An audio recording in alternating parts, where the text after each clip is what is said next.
নাহৰকটীয়া আঞ্চলিক মইনা পাৰিজাতৰ পৰা ইত্তেশা হাজৰিকাই শ্ৰদ্ধা আৰু মৰম জ্ঞাপন কৰিছোঁ।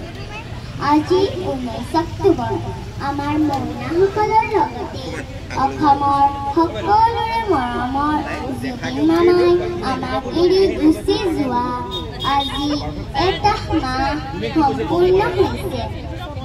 তেওঁ যদিও আমাৰ মাজত নাই, তথাপিও তেখেতৰ গীতেৰে সুৰেৰে আজি মইনাসকলে চিৰ যুগমীয়া কৰি জীয়াই ৰাখে।